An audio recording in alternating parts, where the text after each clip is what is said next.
Good evening all, and welcome. A closet is a strange space where you store many of your worldly possessions, but not a place you're in very often. However, it doesn't mean that others can't get comfortable inside it. Creepers may enter your home and hide within them, or perhaps something of a more paranormal nature. It's time for you to find out. So get comfortable, lock those closets, and let the darkness take control. When I was almost 12, the woman living above me was a coke dealer. The night of my 12th birthday, she went missing. Not long after, her boyfriend came down to ask if he could use our phone. This was 2004. So having a cell phone was more of an exception to the rule, at least in my area. For a little context, I was home alone a lot of the time while my mum was at work about a 5-minute walk away. My mum had let our neighbour and her boyfriend come in to use our phone several other times before, so I assumed nothing was wrong with it and let him in, bringing him into the living room, which is towards the front of our apartment, to use the phone in there. He picks up the receiver, dials a number, waits a few seconds, then hangs up the phone. He does this a few more times before the front door of the building opens. You can easily hear the front door open from where we are, as it's a heavy door and the walls are very thin. It's just the way our apartment is set up. Me and my mum's apartment was the only one on the first floor, and our upstairs neighbour's apartment was the only one above us. My neighbour's boyfriend looked at me, put his finger to his lips like he was trying to shush me, and told me not to tell anyone he was there before speed walking to my room at the other end of the apartment. I watched my bedroom door close right before there was a loud, hard, cop-like knock on the door. My jaw dropped as I opened the door to see a cop. He asked if my neighbour's boyfriend was there, and being scared, I stammered out, "Yeah, he just went into my room." The officer asked if he could come in, to which I agreed, and as he was coming in, he asked if I could get his partner in the back door and lead them to my room. We walked together to the back of the apartment and I let in his partner. The back door to the apartment was right next to my bedroom door, but we had to walk around the kitchen table to get there. There was just barely enough space between the two doors to fit a narrow rectangular table against it without blocking the path to either door. After I let them into my room, I watched as they pulled my neighbour's boyfriend out of my bedroom closet, as they brought him out of my room and towards the back door, which led to an enclosed fire escape. They told me to go wait in the living room while they brought him out the back door. I walked back to the living room, and after they closed the door, I couldn't hear what they were saying, but I could hear the distinct sound of metal clinking and quickly realized that he had just been handcuffed. Still scared, I waited for the police car to drive away before grabbing my keys, making sure the back door was locked, and locking the front door on my way out before running to my mum's work crying. I'm pretty sure I cut the 5-minute trip to about 2, and I've never been a faster runner. I was fueled entirely on adrenaline and fear at that point. I just wanted my mum. When I told her what happened, my mum was pissed that he had used me the way he had, hiding out in a child's bedroom closet, of all the places to try and keep the cops from finding him. She gave me a short but gentle lecture that night about not letting people in to use the phone, telling me that I was not to let people use our phone even if I knew them unless she was home. I didn't know what exactly he wanted from us, nor do I know what would have happened if the cops hadn't have shown up. I don't know if he had known that the cops were on their way and he had come to my apartment specifically to hide from them, or if he was up to something else and knew it was the cops when the front door building opened. Our upstairs neighbour's boyfriend, let's never meet again. This happened when I was a toddler, and don't remember it myself, but my family has told me through the years, and something that happened to me a few nights ago made me think about it, and my mum filled me in on the details. My mum is a sensitive and can walk into a house and feel spirits, and sometimes tells you if they're evil or just lost. In my family, we have a good amount of non-believers, but also plenty of family members who do believe. So growing up, I've always just felt comfortable with all that. I've lived in haunted houses, spirits have visited me, and the specific story happened when I was 4 or 5. My parents were going through some marriage troubles. My father was getting abusive and lashing out, and obviously my mum was struggling with that.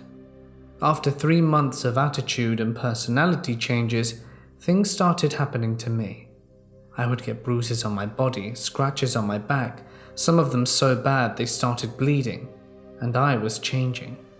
I'd have trouble sleeping, hated being alone, and I hated my room, and I kept telling people that the man was hurting me.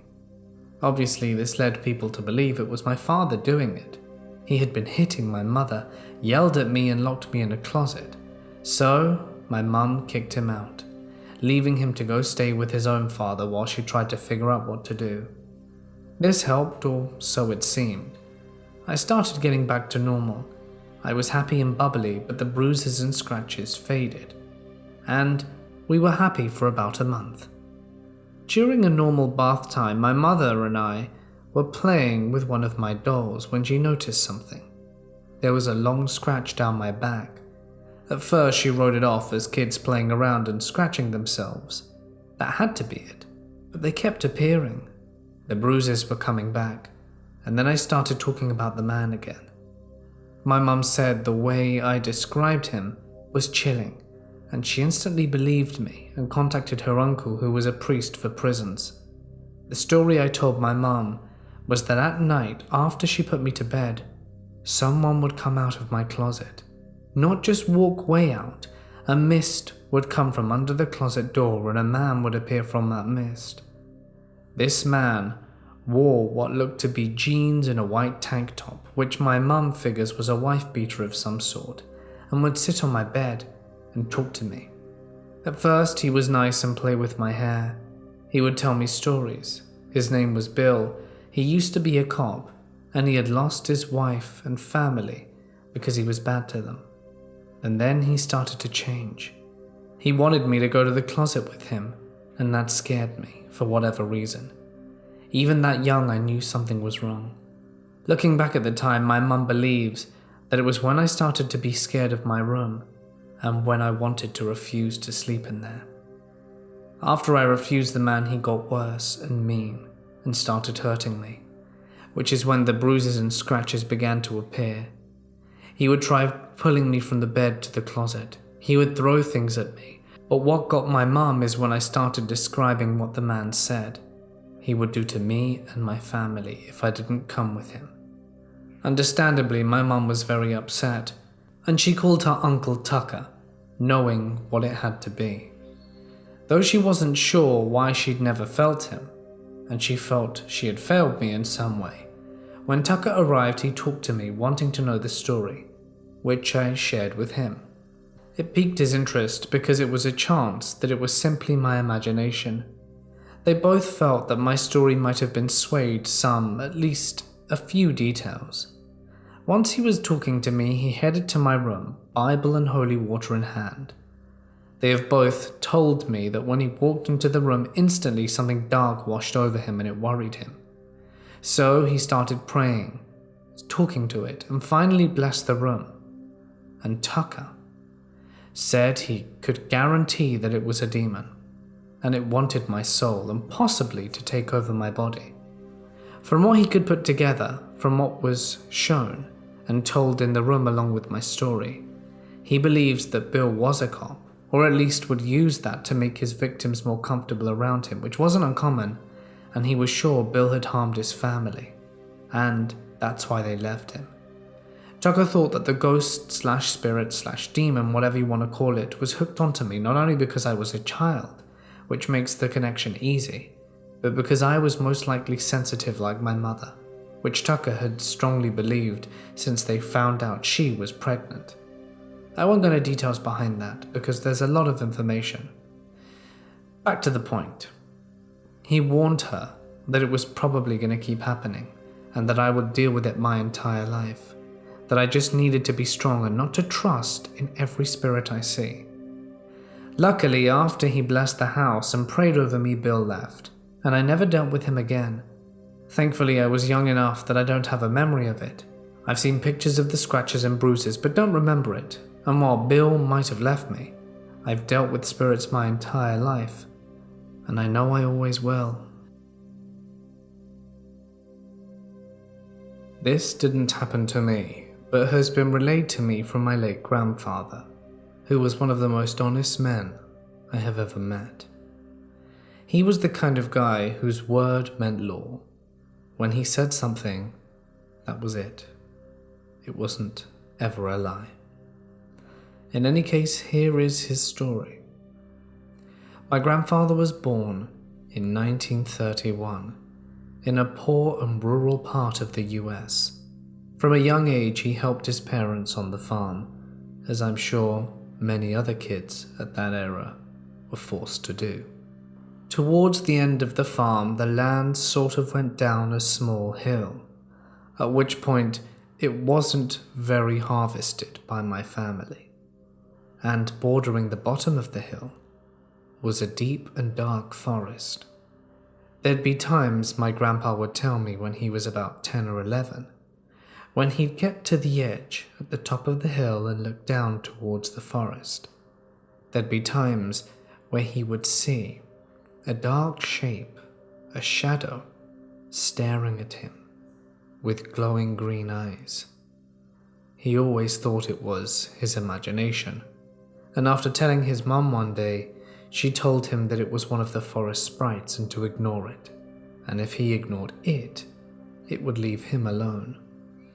He took her advice and tried to ignore it. He didn't see it frequently, but when he did, he really tried to pretend it didn't exist because it frightened him deeply. Something so wrong. He said its aura, its presence, felt dark. That's the best way he could describe it. A continued oppressive feeling that bore down on him. Weeks at a time went by, and he wouldn't see the figure frequently.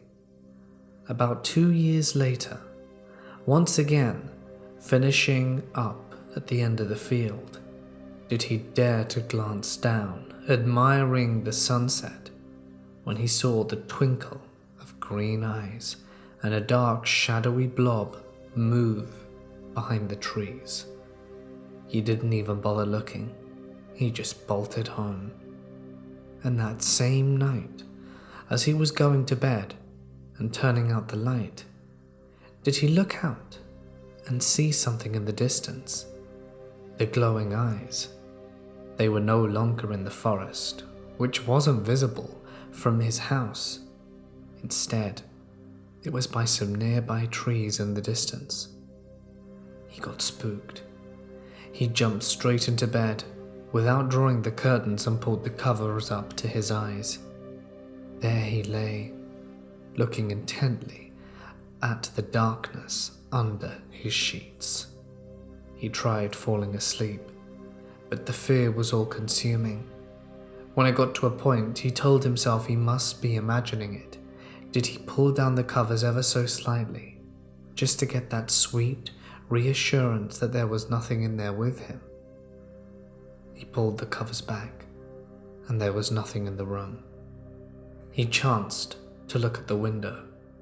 He was going to make a run for it and close the curtains quickly, but just as he was about to close them, did he notice that the pair of green eyes were now dangerously close to the window. As they closed, he ran back into bed in absolute darkness and fell asleep, shaking. At some point in the night, he awoke needing to use the bathroom. He remembers slipping off his bed, taking a few steps, and hearing a creak. This wasn't the distinct creak of the floor. This was the creak of his closet door.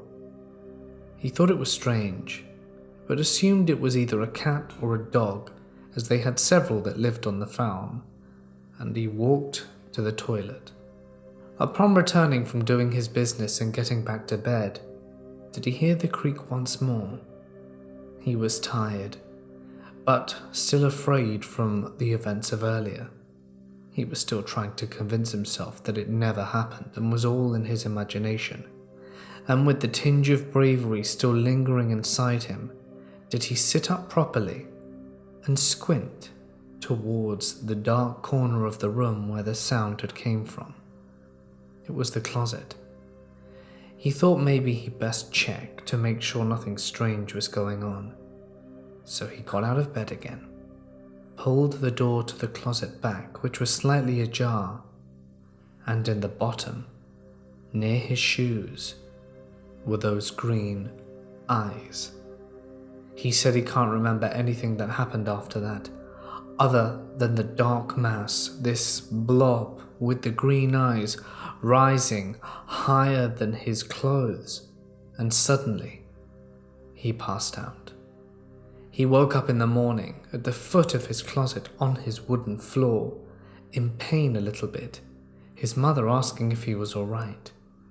He had no recollection of the night before until later that day, when it all came back to him. He never saw the green-eyed thing again, but it scared the living daylights out of him, and for a long time he refused to go anywhere near that forest. His sisters all enjoyed going down to that forest to play with their friends, but he would always stay clear of it. The house and property were eventually sold off when he was a young adult, and he's never been back, and has refused to tell me where it was located, in case the creature, whatever it may be, still remains.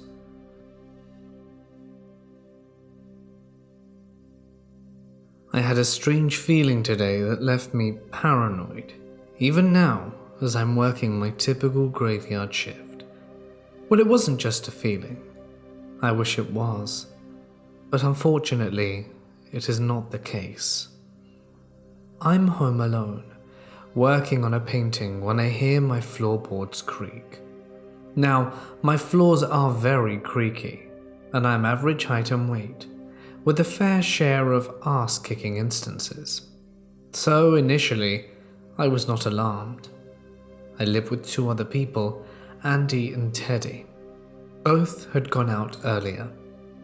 I didn't remember hearing Teddy's car pull in.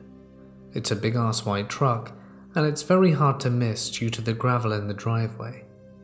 Even if I had missed it, Andy typically likes to come in yelling or singing obnoxiously. So obviously I was like, what the hell? I wait for a while and hear nothing, so continue painting. Then I get this incredibly horrid feeling of dread, so much so that every muscle in my body tenses, and then the creaking happens again. And me being a classic dummy, put my paintbrush down, open the door to my room, and walk out to see nothing. So I venture out into the kitchen, and the feeling grows stronger, to the point where I feel the need to protect myself, so I dash over to pick up a small knife I remembered Andy had left on the kitchen table earlier. I walk further down the hall, first into the bathroom, where again I see nothing, and then into Andy's room. This is where the feeling grows even worse. I grip the knife as hard as I can behind my pack and peek into the closet. His closet is the type with the double doors that slide open. One of the doors is already pushed open and I can feel something crouching in the darkness behind the closed side. I can feel something watching me. I continue to stare, my breath caught in my throat.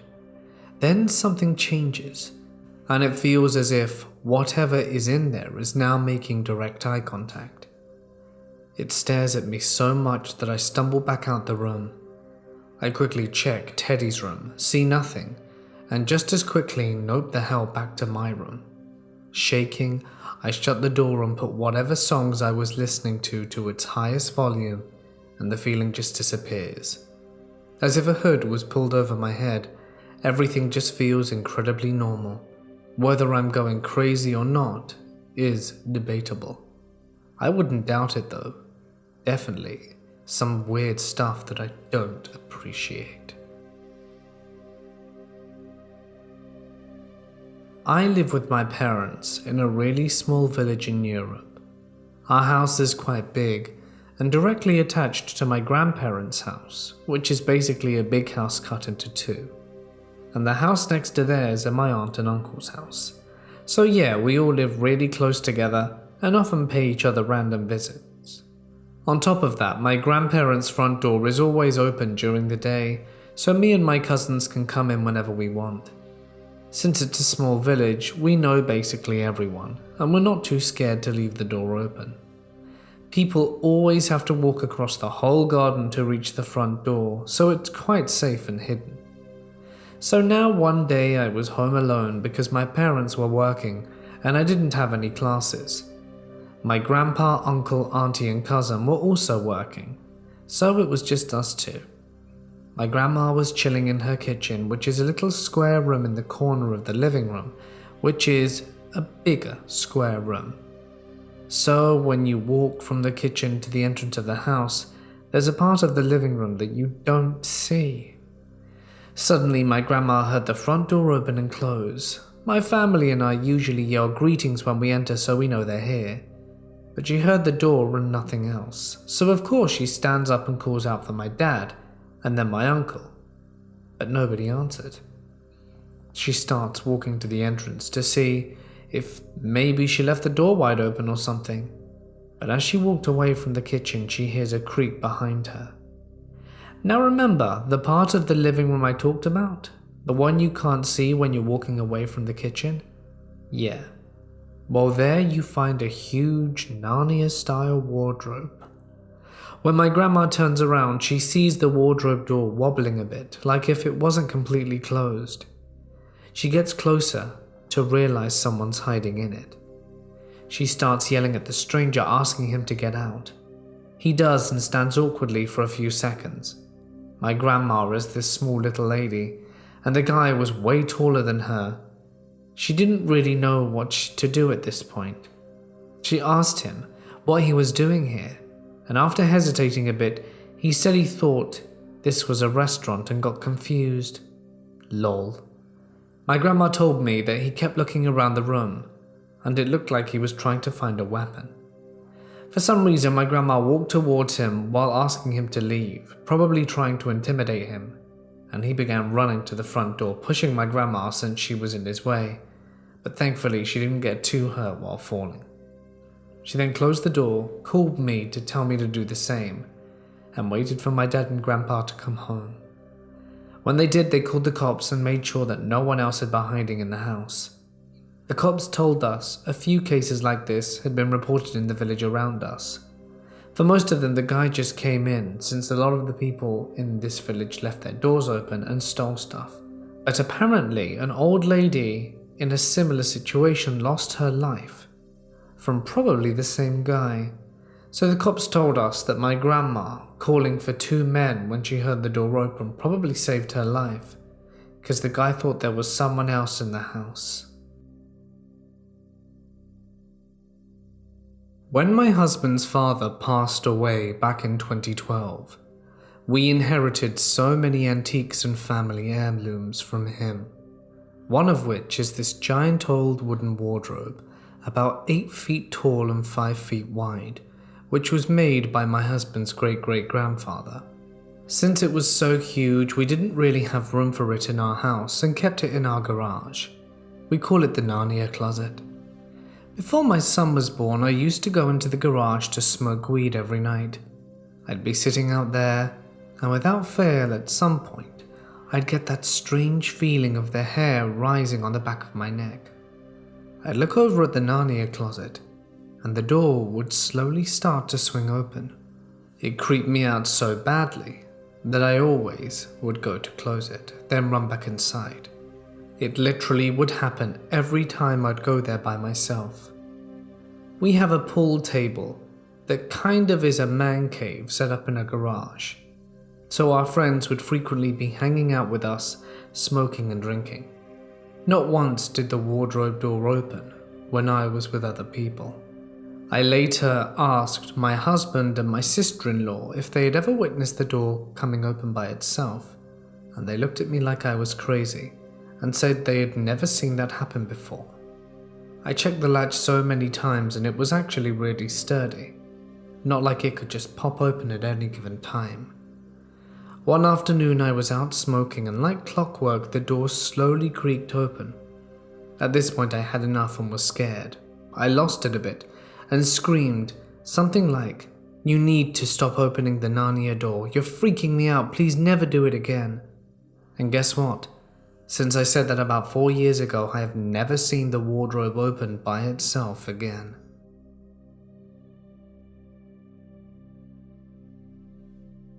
A few years ago, my family moved into the house that we currently live in now.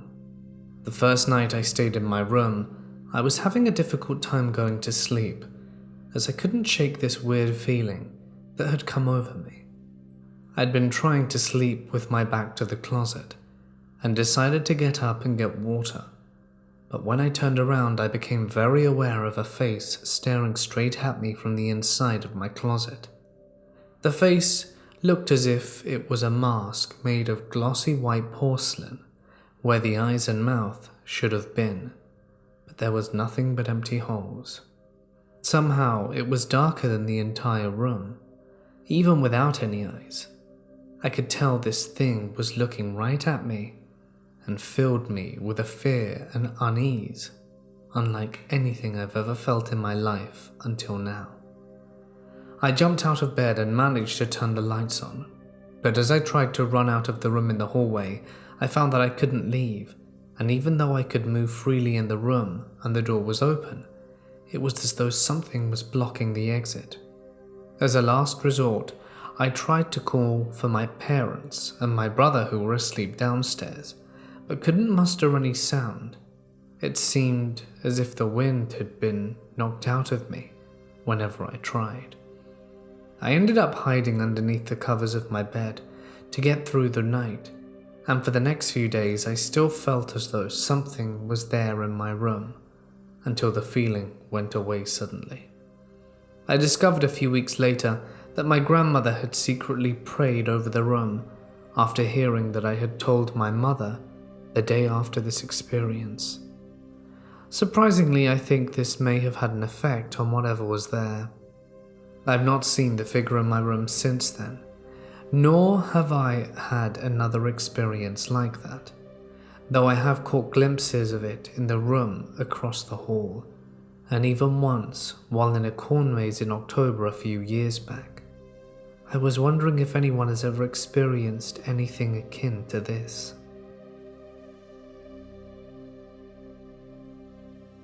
This happened to me when I was 5 or 6 years old in my old house. At the time the house only had 2 rooms, so me and my brother shared a room while my mum and stepdad slept in the other. My brother was at a sleepover this night, and my best friend Kylie slept over. She slept on my brother's top bunk. At around 3 a.m. I woke up. Kylie was still asleep, and I was facing towards my wall.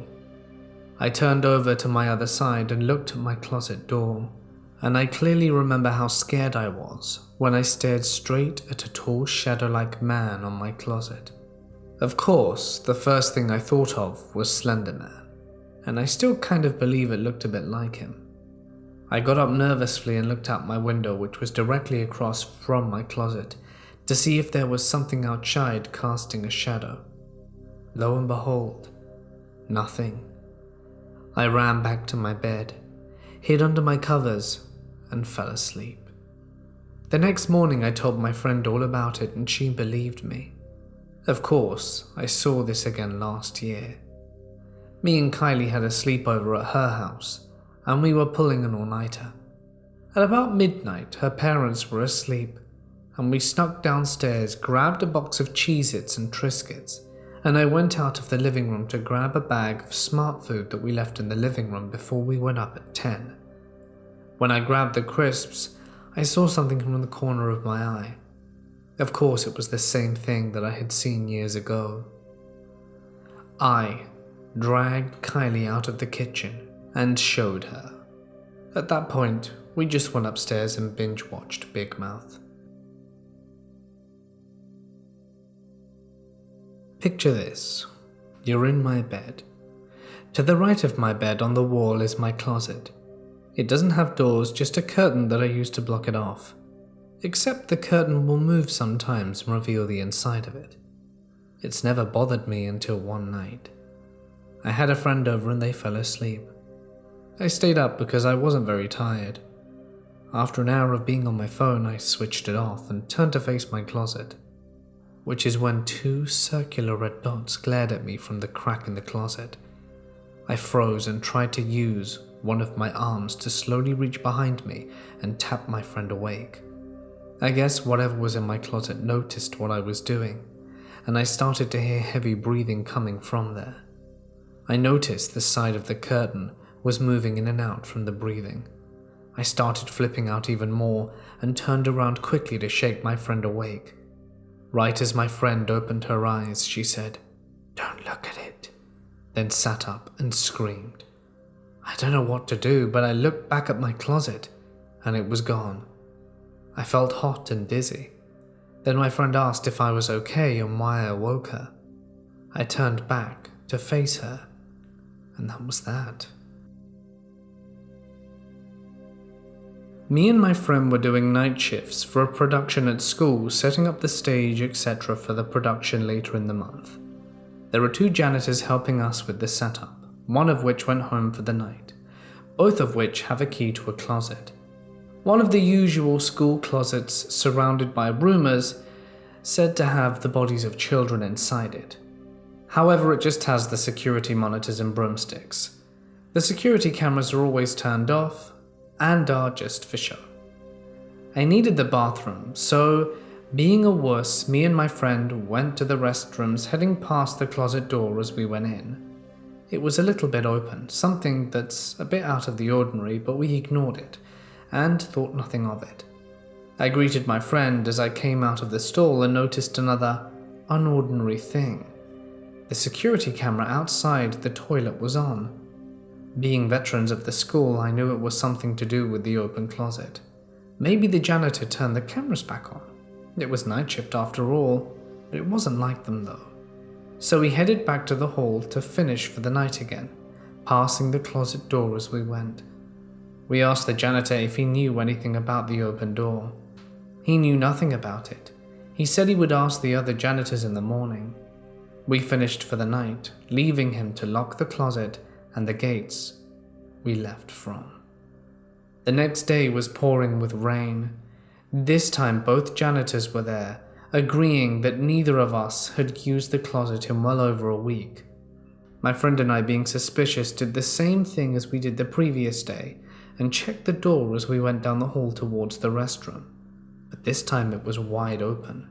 A wet umbrella hung dismally from the center chair, surrounded by 3 monitors, all turned on, controlling the security cameras. I sent my friend to tell the janitors and stayed behind, looking at the room a bit more. The window to the left of the chair was open. It was small, but just large enough to fit someone of a small stature through it.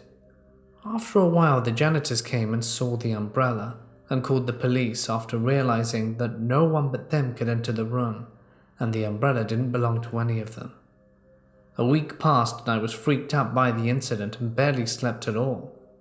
The police investigation told the school that someone did in fact use the window to get into the closet room, and most likely use their monitors to check who was in the building. But they never managed to find the closet man, nor his motives for why he was in the school. I grew up in a house that was home to a malevolent entity. If not malevolent in nature, I do firmly believe that this entity fed off negative emotions and energy. My family being largely dysfunctional and abusive, the entity was well nourished. It was free to roam the house. There's pretty much no part of the house I didn't see it in at some point. although it was mostly seen around the staircase.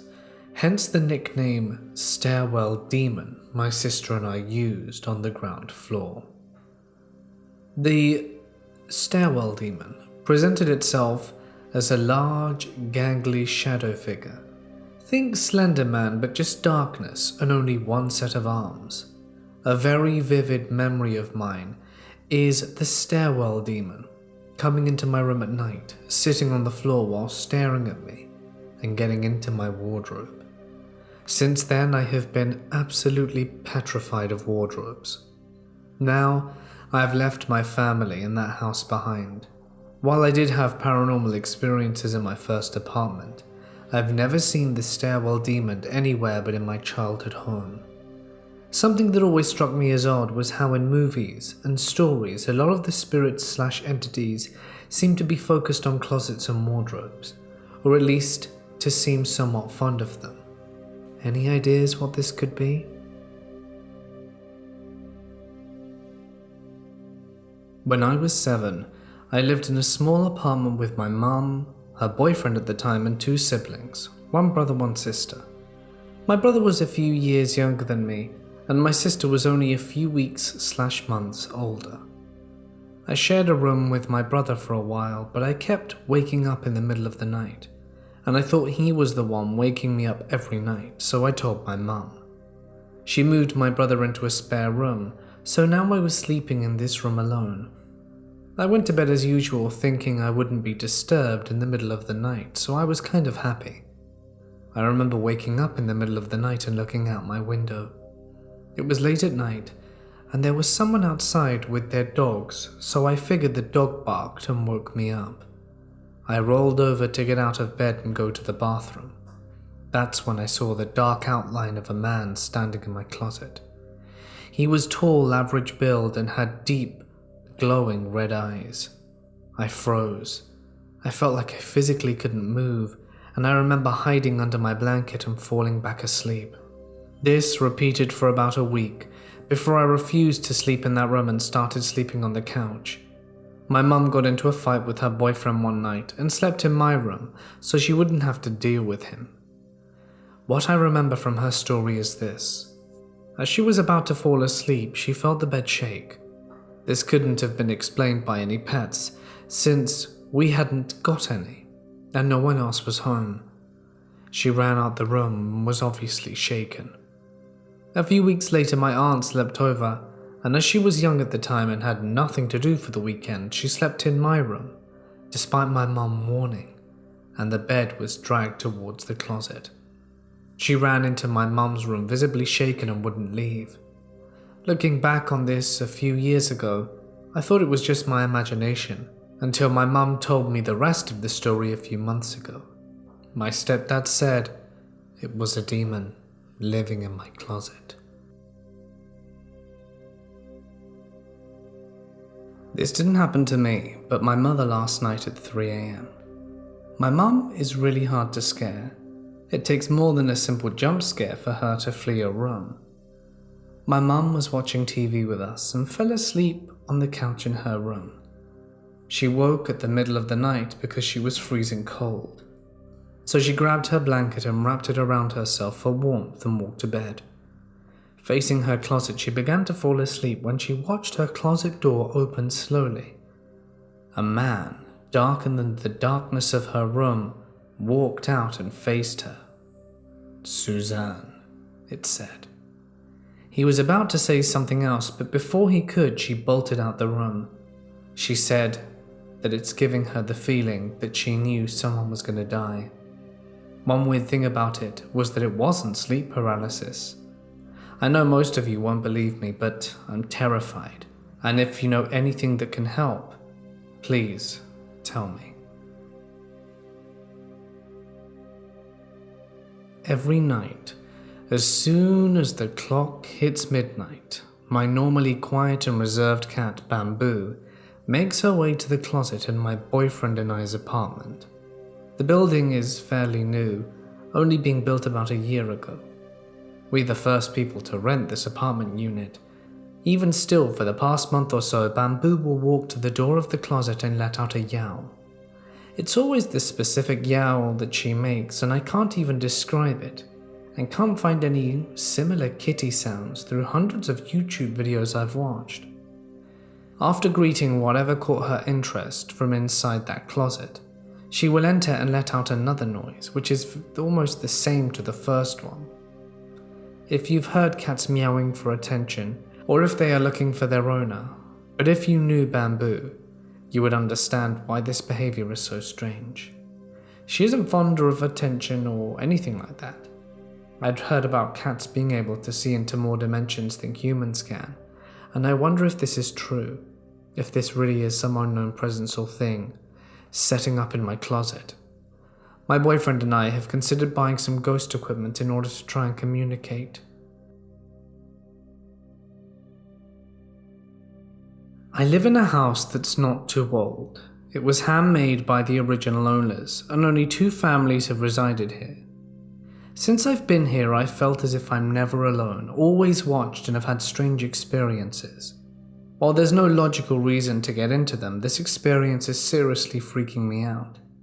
A few months ago, I was sorting through coins with a friend when he found 2 coins that were different. They were bent and scratched to the point where the copper was gone and revealed the zinc underneath it. Obviously, he asked me if I'd done it, and I told them that I found them while sorting through my closet. At the time, I didn't think much of it. People have weird-ass coping mechanisms and interests. We make a common joke that the supposed ghost that makes me feel followed is named Keith, and it's also a recurring joke that he lives in my closet. So we joked it was him and didn't think too much of it. Fast forward to March 28th this year. I'm currently in my room. As of a few minutes ago, the pennies were sitting on my dresser along with some jewellery. But this is no longer the case. I was watching TV and decided to light some candles, one being on the dresser. After lighting them, I noticed the pennies were gone. I've checked the carpeting under the floors, behind my dresser, and the drawer, and everywhere it's physically possible for them to be, but I can't find them. Perhaps my brain is playing a trick on me, or I subconsciously moved them somewhere else. But if anyone has any information on this freaky stuff, I'd really appreciate it. Hey guys, it's Mort here, and thank you so much for listening. I do hope you enjoyed tonight's closet stories. We had a good mix here of real people and paranormal kind of closet stories, so I thought that was a pretty interesting combo for tonight. If you enjoyed what you heard, you know what to do, and if you would like to be credited at the end of every video like the lovely, amazing people on screen, all that you have to do is click the link to patreon.com for some cool prizes and stuff. If you do that, you get some exclusive audios. I've posted in the last few days a few creepypastas, exclusive, short, and pretty creepy.